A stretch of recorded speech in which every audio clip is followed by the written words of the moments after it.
35 o filltirodd gyda'r enwocan y byd ralio trwy gymaler Honda, Pelennec a Rena Walters, a phwyntiau mhencampwriaeth a fforestydd i yrwyr clwb a gyrwyr y ceir hanesyddol yn y fantol, a thywydd nodweddiadol o dde Cymru'n gorfod i'r rhai i gysgodi rhag y glaw. Wel, drechwch pwy dwi wedi ffindio'n cwato mas o'r glaw fan hyn. Phil Collins a Howard Davies. Chi sy'n neud y cwsga heddi, boys. So beth mae hwnna'n golygu? Wel, da ni'n mynd o flaen y car cynta i jyst gofalu pawb bod y ffyrdd yn fyw. Hefyd mae Phil eisiau gwneud ralis yn yr ysgona newydd yma ar gyfer Roger Albert Clark. Dwi'n mynd i darllen y maps i Phil heddiw, heb pace notes, i jyst dod â Phil i arfer at y rali fawr yn Tachwedd. Ni'n dechrau fan hyn yn Arena Walters. Siwt cymal yw hwnna?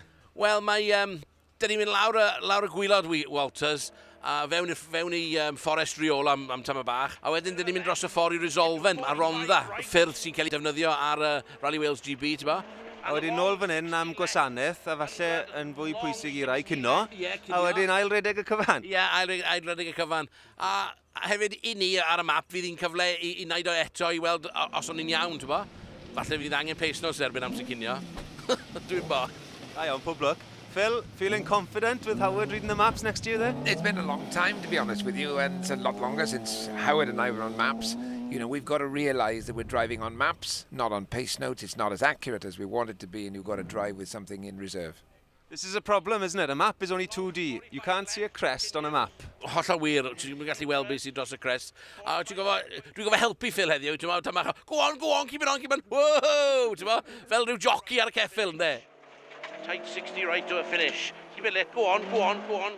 Nicky, great to see you again. Car number 1 with Damian Cole. Looking forward to it?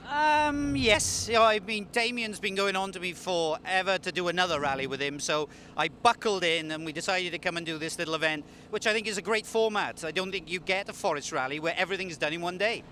Damian's had 12 second places on gravel events and he's never won a gravel rally, so he really wants 13 to be lucky for him to finish first. So we should win it. Nothing short of a disaster or some silly problem, but you know, it's looking good, yes. Trychineb wedodd e, feddwl e Nicky Grist o bawb o bod yn well na themptio ffawd. 60 down. It's missing. Yeah, I can hear it. Maybe there's fuel pressure. Flat left through dip 100. Shemai, Damian. End of stage 1. This isn't a scheduled service. What's the problem? No, we had a misfire on stage 1. Fuel pressure alarms came on the start line. So we drove through the stage with a misfire, but there was no point carrying on. I saw you passing in stage 1. It sounded okay from where I was. Yeah, you could hear it misfiring and feel it in the car, especially in 6th gear. Thought we'd damage the engine if we carried on. Any chance of a fix and you can get out this afternoon, maybe? Yes, if we can repair it, then we're going to run course car this afternoon. So this curse of yours, not being able to win a gravel event, continues? Yeah, we're still on 12 second places and no wins. Your luck's bound to change soon. Yeah, one day. Ond gyda Cole mas roedd un argoeli'n dda i James Belton ac Elfyn Evans. Yr un amser yn union â Cole ar gymal 1, ond criw'r Subaru oedd y cyflymau o hewl ar y ddau gymal nesaf. Mwy o syndod felly oedd gweld Joe Price a Chris Brooks mewn esgort gyriant 2 olwyn yn codi i'w chlawr tywydd a'r llwybrau llithrig i hawlio'r ail safle ar y cymalau cynnar. 4 car grŵp N oedd yn y ras am y trydydd safle ben bore.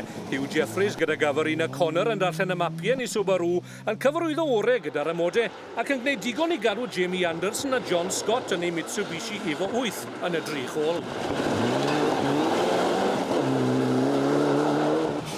Ond o fewn cyrraedd hefyd ac yn gwasgu'n galed oedd Steve Holder a Steve McFay yn yr Impreza N11. Ac eto mewn Subaru Impreza, Bob Morgan ac Adrian Williams yn hwn edrych yn gystadleol ac yn gymyn iawn trwy'r corneli. Yn mwynhau hunan y wyn nerfus roedd Eilir Morris yn darllen y mapiau am y tro cyntaf ar profiadol Terry Brown. Eilir Morris, mas am y tro cyntaf yn yr esgort, mae'n mynd? O, god, Stimbog bach yn bringar ar un dretha na nawr, ond fi'n joio. Gwaith dysgu da fi, ond sa'n gweld i Terry'n hapus neu byd o. Be dweud, Terry? Wedi, mae'n dysgu'n gloi fair play dda fe. Ni'n neud yn dda, ond fi'n dreifo lot o beth ni'n lle weld. Ond erbyn heno, bydde dysgu lot a bydde fi'n credu fydd yn gwrdd na Victor yn diwedd. James, you've heard the news. Damian and Nicky are out of it, so I guess you're leading. Well, I hope I'm leading anyway, but you never know. It's a long rally. We don't know where we are till we get back in now. I feel sorry for Damian and Nicky. It'd have been nice to have a good battle. So I'll just probably keep going the same as I am. hopefully that'll be enough. Reit Eirig, amserau newydd dy mewn dy ti, se? Beth yw'r news? Mae'r hyn o bryd i ni mlaen byti rhyw 50 eiliad, dyn ni'n meddwl. I Hugh Jeffries fi'n credu sy'n agosod ni wedyn. Trenu bod Damian mas, gyfia? O, bydde wedi bod yn good battle dyn ni'n meddwl, achos oedd e'n wound up, oedd good boy dy gen eistedd dagau. Ie, mae'r boi Grist na, mae fe wedi gwneud o blaen, dwi'n meddwl. O, mae bach o anes dy fi'n credu, dwi'n bach. Hugh Jeffries, mae bach o newyddion da dy fi, amser cynno a chi'n ail. Mae'n ffantastig dwi am fy stage, mae wedi bod mor rhif mas e. Ni gael spin yr ail chicane mas na a stop o reverso, but coltiwch amser, but mae'r dydd ddim yn iawn, dwi'n enjoyo fe. Mae fe ti 50 eiliad o mantes yn credu ar car sy'n o flaen chi, ond WRC car yw hwnna? O, mae peth waniaeth i gyd i grŵp end o fe, but mae rhaid still drifo'r car, oes e? Emyr a Emyr, mae'n amser cynno, boys, le chi'n sefyll arni? Fi'n credu bod ni'n bell off yn y top 10, ond ar y stage fetha, trydydd stage fe, bwron i clawdd a buon ni bron mynd drosto fyny, so bacon ni off lot am ti milltir o'r stage fetha, so sa'n ni'n gweld ni'n sefyll nawr fe, a mae'n slick masa, so mae pob un yn cael broblem bod hi'n slick, so mae'r un beth i pob un i fe, a ffog. So bys ti bron y moelyd reit drosto, ti'n meddwl? Buon ni bron moelyd, oedd e'n nath agos o dde fe. Agosach i ni wedi bod o. Mae agos yn oce, cofia? O re, mae fe gyd â camera yn y wedyn i'n gar, so gewn ni weld beth sy'n mynd i ddywir. Mae bach o deja vu dy fi fan hyn, boys. Os. Jinx ralio, hwnna fe. Wyll fi adeg chi mynd, boys. Pob lwc pnaw yma. O'r diwedd, dwi wedi ffindio rwle i cysgodi meinir o Historic Rali Sport fan hyn. Sym tegil dy ti, se? Mae tegil dy fi, ti'n moyn dy shed? Mae te dy ti fyd? Ie, a coffi, beth ti'n moyn? Gafi te, please. Ti'n mo be? Mae'n stecs yma. Ti'n joio? Fi joio mas draw. Mae rhaid dod i supporto'r gŵr, is e? Ceri nid y te, de. Mark, lunchtime. 3 stages down. Are you leading? Yes, we're leading. 1 minute 20, I think, over Dave Stokes. It's hard enough work driving a rear-wheel drive when it's dry. What's it like out there in these conditions? Scary, scary. It's just like one moment to another moment, and you get away with it, you get away with it. Just cut a bit deeper, I do, and hope there's nothing in there. How's the old heart? Oh, bouncing, bouncing. Wel, Dai Roberts, ti'n eistedd â Tom Haynes unwaith eto, yn y tro cyntaf mas yn four-wheel drive heddi, ond ti'n ei mwy na just darllen maps? Ie, y stage diwetha yna, oedd Tom yn cael lot o trafferth a handbrake o'r car rond y junctions. So ar y foment, ni wedi mewn i fe bod fi'n iwso'r handbrake, a bod fe'n mewn i fe popeth yn iawn, so doi job dy fi heddi. A tro cyntaf wedi clywed am co-driver yn neud yr handbrake? Na Phil Mills ed a Mark Higgins blynydde yn ôl. Do, yn eistedd yn y Nissan, so dim yr un gynta i wneud e. Gary, it's been an action-packed morning. Any incidents? Yeah, over the big jumping waters was quite interesting. It's my first time here, so I was told to go flat over it, which I did. I went centre instead of keeping left, and we ended up in the ditch on the right-hand side, so that was interesting. A darllen maps mae'n grefft, esbonio i ni siw mae'r un yn gweithio? Wel, ti'n gwybod beth sy'n digwydd efo pace, os gen ti llyfr a chi'n darllen y llyfr fel llyfr, ynddi?